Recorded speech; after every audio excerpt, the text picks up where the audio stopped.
Hi, my name is Dr. Charlene Irvin Babock. I'm a practicing emergency medicine physician in Detroit, Michigan. And in this video, I'd like to show you the specifics of how to use one ventilator to ventilate two patients. Now, this technique was developed in consensus with other researchers in co-venting. Co-venting is the word I'm using when you have two patients on one ventilator. So researchers in co-venting got together and determined the best technique, the concerns, issues that you need to be aware of in trying to put two patients on one ventilator. It was developed in a group of people that got together and convened in Washington, D.C., including respiratory therapists, emergency medicine physicians, and pulmonologists and critical care physicians who had some expertise in research in co-venting. So on this video, I'm going to talk about what parts you need, how to group the different people together, how to add a patient to the circuit, the limitations and other concerns you need to worry about, how to adjust the vent settings, and finally, how to wean the patient. So putting two patients on one ventilator is certainly not common. It's off-label, and there's multiple different contraindications. You obviously wouldn't do it unless you were in dire circumstances. If you do it, you need to make sure that you are doing it at a tertiary quaternary facility that may have a dedicated group that is coming around, putting people and pairing people ideally together and moving this process forward. You certainly wouldn't want to do it if the pandemic was over and you had adequate ventilators available. We do not recommend you do this in patients who have active exacerbations of obstructive diseases such as asthma or COPD, as that will definitely complicate the patient. We recommend you only do this in COVID positive or negative paired patients. So if A and B are COVID positive and their ventilatory statuses are similar, then you can try to pair them. And likewise, COVID negative patients in a different room, ideally, you can pair them with their ventilatory status is similar. Now, with regards to the equipment, I have here a typical setup, which is the ET tube here and a typical ventilator tubing set, and it goes down to inside and outside port. Now, this is pretty straightforward. The additional equipment you need when you do this procedure is you need the T-piece.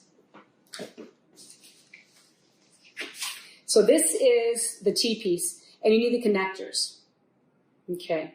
Now, ideally, you can source these from your hospital supply, as I did when I did the initial video. This T-piece is from our hospital, and this is an adapter, and this is what you would use to split it. You need one of these for the inspiratory port and one for the expiratory port. For those considering co-venting, it's best to use a hospital supply, but if you plan on re-sterilizing these after each use, we estimate you need about 2.5 times your number of ventilators, because you need two pieces for each ventilator, and 2 adapter pieces for each ventilator. If you're not re-sterilizing, we estimate you have at least 4 times the number that you think you might need, so you have time to restock. Now, if your hospital supply is lacking, there are some alternative options available. The T-piece may be substituted with this piece right here, with a 3/4 inch C PVC CTS T. So the C PVC stands for the type of plastic it is. So it's not PVC, it's C PVC. And the CTS stands for copper tubing size, which is what fits the 15mm adapters to connect to the ventilator circuit. Now, if your hospital doesn't have these adapters, which we have lots of here, you can actually make that adapter if you substitute 3/4 inch C PVC, again, CTS, copper tubing size, pipe sourced from the same stores. It comes in a 10-foot length, and you simply cut it into 4-centimeter sections using PVC pipe cutters to make the adapters. So if you don't have these white adapters, you can get the adapters from this PVC 10-foot long pipe by cutting it. Obviously, you'd have to sterilize this, and our processing department used an Olympus OER Pro Ultrasonic and high-level disinfectant system to sterilize that. Now, other portions of the that you need to do this in configuration is, this is an ET tube, for example, but there are times that you may need to clamp this ET tube, and there's 2 specific times. If you have a patient who has high PEEP, and there's 2 circuits connected to the vent, if you take, for example, this is patient A, and patient B is taken off the vent because he has to go for a CAT scan, if you don't clamp patient A's tube, then all the PEEP that has been built up, and sometimes it can be substantial in these ARDS patients, will be immediately and suddenly lost because all the PEEP will disappear to the air. So you don't want that to happen because that can de-recruit the alveoli that you work so hard to recruit. Now you could use what is called a tube clamp. This came from our CAT scan, but I don't recommend these. At least this particular brand is not very good because you can see here when I try to clamp it, it's very difficult to get it to clamp, and then it sometimes will fall off. It's not that sturdy. It will fall off like that. Now, this is an ET tube. Again, you don't want to clamp the tube and damage potentially the balloon that is going to the ET balloon. So you obviously want to clamp it outside that line. Now, we came up with some other alternatives. Obviously, you don't want to use teeth on the ET tube and damage the plastic. And you can see here's a hemostat, and you can see here it's got teeth. So you wouldn't want to clamp it like that.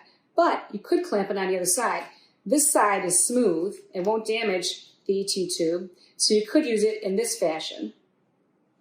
And since it's metal, it's much more sturdy, and it definitely is locking that tube. So that's something you want to have readily available in case of an emergency because, for example, in cardiac arrest in patient B, you want to quickly clamp this off, take patient B off the ventilator, and then set the ventilator so it's going to ventilate patient A with adequate PEEP. Now, if you don't have enough of these hemostats, which probably most hospitals will have, you can also use a Kelly clamp. Now, this is a Kelly clamp, and Kelly clamp has teeth on it, and again, you don't want to damage the ET tube, so we put rubber tubing on the Kelly clamp. And you can see here it works just fine. Now, where did I get this rubber tubing? Well, you got to kind of be a MacGyver sometimes. So what I did is I used a 22 French Coude tip Foley catheter, cut it, and slid it on. When I tried the regular Foley catheters, the rubber was pretty compliant, but this is more stiff, and it went on very well.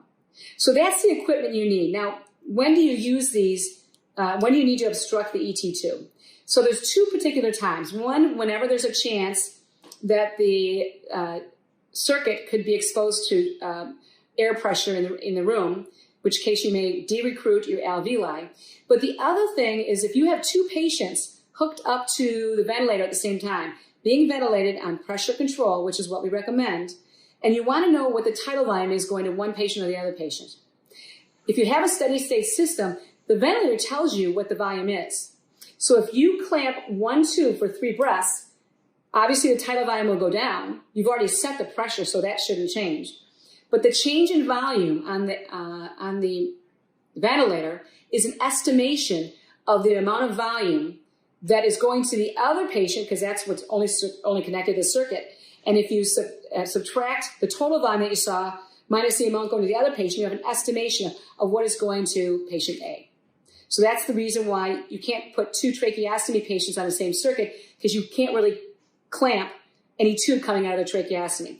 If you had one person with a trach and one person with a standard ET tube, you could clamp the ET tube, and then the next ventilation, 3 breaths, see what the tidal volume was.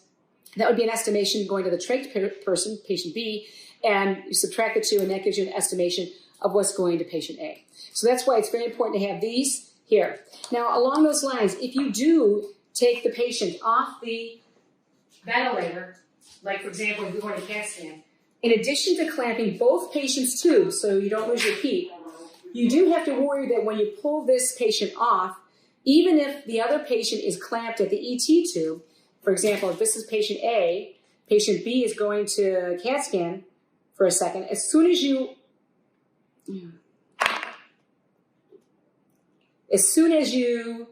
clamp patient A, so patient A is okay, the PEEP is being preserved for 3 breaths, but all of the air in the tubing has lost its PEEP. So you want to have the patient breathe after patient B's circuit is closed. And that's where this comes in handy. This is the elbow tube that comes in the ventilator circuit tubing. And it comes with this little cap, which I put on pretty tight, as you can see. But this piece is often thrown out, these 2 pieces. These pieces are critical. Let me look closer so you can see. So the reason why this is so important, if patient B has to go off the circuit because he has to go to CAT scan, you want to clamp patient A and B, you want to grab this piece, cap it, and put it in here. And now you've made a closed circuit. And then breath 2 and 3 will build up the PEEP. And so after breath 3, you can take off the clamp on patient A, and they haven't lost their PEEP. Patient B, obviously, once you take them off the circuit, you're going to put them on an ambu bag or a transporter bag. So that's the equipment you need and why you need that equipment. So the next thing we're going to talk about is how you add a patient to the vent. So here you have the splitter we talked about, and you're going to need 2 splitters for each side. And this patient here is on the vent currently, and currently they don't have any splitter. They're fine. So you're going to set up the splitter ahead of time, so you only have to do 2 connections, because you've already got the connection set up for the other gentleman, who's being bagged because he's going to go on another circuit. So the other patient B is being bagged. You set up patient B's circuit, and again, you want 1 expiratory port, and from each patient, patient B, and this one patient A. The same thing for the other side. So you have everything set up, so you know it's going to work just fine. I forgot to mention that sometimes you have to have a separate connection from the adapter if you're using these white adapters as opposed to a blue 22mm adapter. So you might need to put some tubing there. This tubing is just directly from a nebulizer system. Anyway, so you got to make sure you know your connections, because there's so many different ways to do it. So you've got your connection set, and then you're going to clamp patient A. In this case, you're bagging patient B, so you don't have to worry as much about patient B. So you're going to clamp the tube for patient A. There's going to be 3 breaths. I'm sorry, he's going to have to suffer, but you don't want to lose his PEEP. Then you're going to switch the change the connectors over. So this patient is the inspiratory cycle here. You take patient A off, you plug that into the inspiratory cycle. This one is the expiratory cycle. So you connect it here and plug it in there. And then you put this, take this off, and plug it into the patient's airway. Have them breathe 1 breath to try to build up the PEEP, at least 1 or 2 breaths, and then take off this, and now they're both breathing on the ventilator. It's got to happen quickly. You need some coordination. Again, the key points are to have the setup, because patient B is probably on a bamboo bag at that time, or they could be using the tubing. Either way, you want to do it quickly, so you may need more than 1 person to make the connections. And you can see here, it's nice that the inspiratory port in our tube settings are different type. They have an elbow at the end. So I know that these 2 are inspiration. And this one here, the expiration, just has a direct port. So I know this is expiration. So that's how you would do that. I already went over what to do in case of patient B needs to go to CAT scan. Again, in those cases, you're gonna kink the tube here and here, which I will show you. You're gonna kink it here. Again, you want more than 1 person doing this. Again, don't use the rib side, use the other side of this. And then you're going to disconnect this patient here from the vent, and you're going to put the red tubing, the plug that I showed you, right in here quickly. You're going to have 2 more cycles of breath, and then you can take off this for this patient. And this patient here is either going to go on a portable vent, or he's going to go on a bag. So either way, obviously, you have to take that off. And then he's off to CAT scan. Coming back, the same thing. Remember, you use this, you put this on immediately. It comes back. Cycle looks fine. You're going to, again, clamp both tubes. This tube, clamping tube B is not as important because they may have been on an ambu bag, in which case they may have had no PEEP. But if you want to, you can clamp tube B and then simply take tube B off of whatever ventilator they're on and hook them up to this ventilator, whether it's the ambu bag or the ventilator, and then simply take 2 breaths so they build up their PEEP, and then unclamp them, like that. That's the process for taking them on and off the vents. Now, limitations. There are a lot of different limitations and concerns. Again, we're only doing this in circumstances when it's a pandemic and it's a disaster situation. So, co-venting should only be done in COVID-similar patients. In other words, COVID-positive patients can be co-vented. COVID-negative patients can be co-vented. So if that's the case, and you imagine the emergency department, if you want to do it that way, which is what we recommend, then the ED would likely intubate the patient, do the COVID sample, but we wouldn't know right away what their status was. So there would be a person under investigation. So that person would likely not be co-vented until we knew that status. And that's the obviously ideal situation. Again, I mentioned that you don't want to do this in obstructive exacerbations such as COPD or asthma exacerbation. The fact that a history of COPD or asthma does not preclude them, but if they're actively wheezing and actively showing the signs of bronchospasm, that dramatically changes the complexity of co-venting. So we recommend that would be a contraindication. You should expect hypercarbia in these situations. If they're hemodynamically stable, you may not need to do anything. If they're hemodynamically unstable, you have to do whatever you do based on the patient's disease process. For example, they may have acute kidney injury, etc. And so that's where the pulmonologist and the critical care doctor come into play.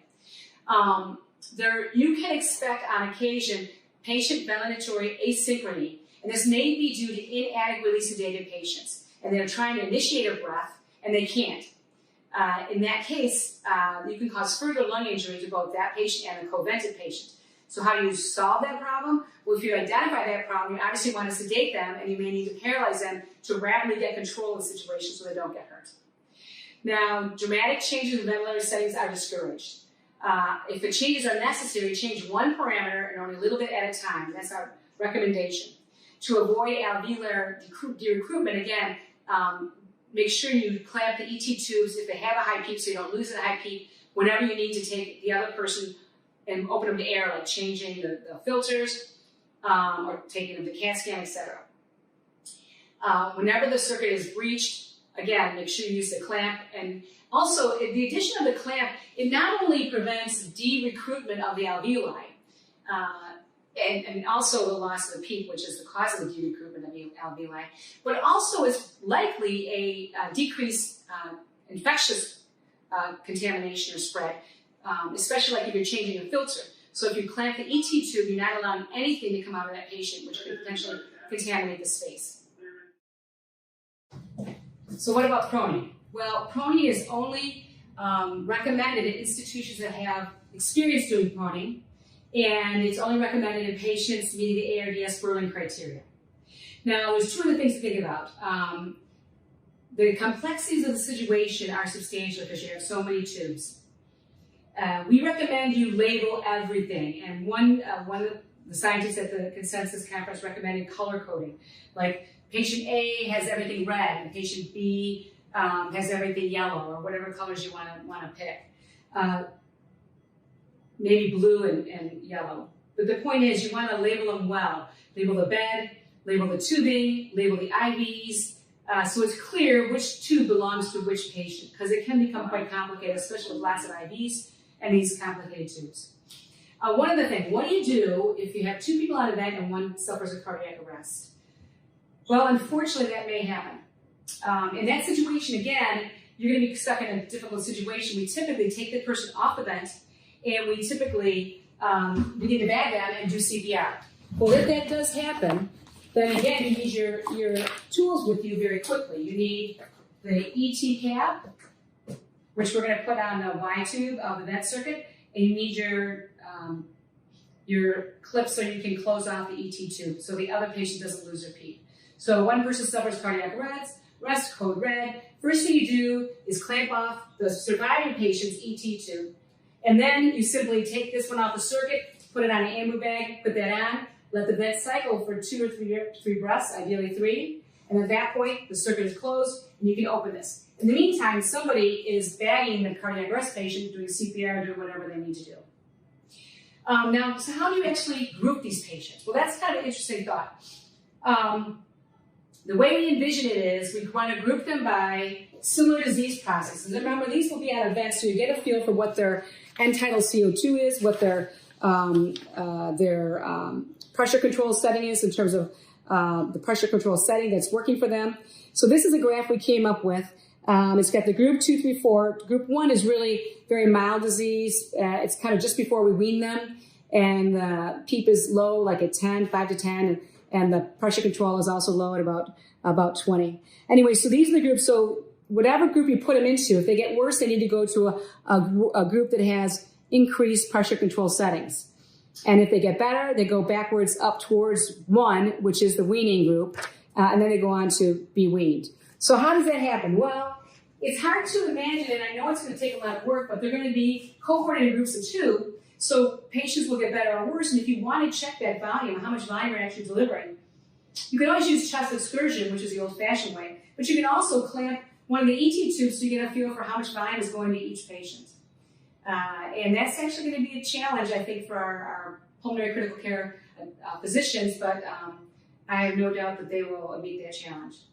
At this point, I'd like to bring in Dr. Franco, who is going to talk to you about what vent settings to use. Obviously, we're going to use pressure controls because we have more options. But there's some nuances with the vent. And there's also a talk about how to wean. Hello, my name is Dr. Renee Franco, St. John Hospital in Detroit, Michigan. Once we have intubated a patient, the first thing we need to do is identify the COVID status. If we know the patient is COVID positive, then the patient would be a candidate for home ventilation. However, if the patient is a patient under investigation, the patient should be allocated to single ventilation. The patient would not be a candidate for co-ventilation. Now, once we have identified a patient that is COVID positive and we decided the patient would be a candidate for co-ventilation, the number one thing we need to do is decide how to allocate that patient in our group system that was described. While identifying lung compliance and more respiratory mechanics would be ideal to match these patients, it's not practical in the real world. So a way to triage these patients is by assessing the oxygen saturation during manual bag ventilation. If we can achieve an oxygen saturation on the monitor greater than 92% with usual manual bag ventilation, the patient should be automatically allocated to group 2. If, on the other hand, we cannot keep the oxygen saturation greater than 92%, then the patient should be initially added to a group 3. Now, once we add a patient to a group 2, the first thing we need to do in terms of integrating the patient to the already existing group is, number one, turn the ventilator to 100% FiO2, clamp the tube on the patient that is already in the ventilator circuit so that they don't de-recruit while we connect the new patient. We can then connect the new patient and we can unclamp the AT2 of the patient that was already connected. It is very important to mention that when we are adding a new patient, we need to rerun the list of the features and the mode that the ventilation should be on. So the pressure control settings and PEEP settings, as well as the FiO2 settings, should be based on what the group we are adding the patient to has. It is important first to make sure that the ventilator trigger has been locked.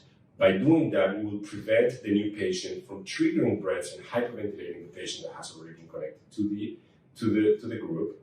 Number two, we need to ensure that the patient is heavily sedated, so to suppress the respiratory drive, it might be necessary to add paralysis in order to achieve full suppression of any kind of respiratory effort that could cause any kind of desynchrony or patient ventilator asynchrony. Once we have placed the patient on the new group, we recommend keeping the FiO2 on this group at 100% until we have further data on the patient that we just added to the ventilator, and this is for precaution and to ensure that we don't have any decompensation happening. How will we reassess that? We recommend doing an ABG, measuring the tidal volumes, as was described by Dr. Babock before. We recommend checking a platelet pressure and an end-tidal CO2 at least 1 hour after adding the patient to the group. And then once we have that data, we can decide if the patient is stable enough to stay in group 2, or if the patient needs to be moved to a higher group with higher PEEP, higher FiO2 settings, or if the patient can be moved down to a lower group with lower PEEP and lower FiO2 settings. Once the patients have been stable on the ventilator on group 2 or group 3 for that matter, we'll keep reassessing their oxygenation and their ventilation parameters. And whenever we deem that the patient is stable enough to be moved down, then we can move the patient to a lower group as we see fit clinically. The same holds true inversely. If the patient is not doing well on the initially allocated group, we can always move the patient to a higher group following the procedure that was described before. Once we have patients on our highest group, which is group 5, we can always consider doing inverse ratio ventilation. Other modes of advanced ventilation will be a little more difficult to implement on a general basis, so inverse ratio ventilation is an option that can be added to refractory hypoxemia patients in group 5. When we think a patient is doing well and the oxygen requirements and ventilator requirements improve, we can move the patient down, ultimately moving the patient to group 1, which is our group with the lowest ventilatory settings. When we decide that a patient is stable enough to be weaned, we recommend turning off the sedation. Ideally, we should sedate patients with short-acting sedatives such as propofol or fentanyl. And once we realize and we identify that the patient is generating spontaneous breaths, we recommend moving the patient to a weaning station. Now, it's important to mention that the weaning station, as Dr. Babock mentioned in the past, can be done with a ventilator or with a normal BiPAP/CPAP machine. Ideally, we would like to wean patients or do spontaneous breathing trials with one patient per device to avoid interaction between patients. We recommend doing short trials of 30 minutes to 45 minutes and decide whether the patient is stable for an extubation trial. Otherwise, we recommend placing the patient back on group 1 with sedation. Thank you so much for watching this video. We hope it's very helpful. We know that trying a second patient in one ventilator will be very challenging, but we hope that this video will show you some of the nuances to be prepared for. We understand totally that this was only going to be done in dire circumstances, and we hope to have a call line that you can call for advice regarding the ventilator setup with 2 vents. And we hope that we will also have a question and answer page set up soon. So good luck to you, and we thank you for watching this video.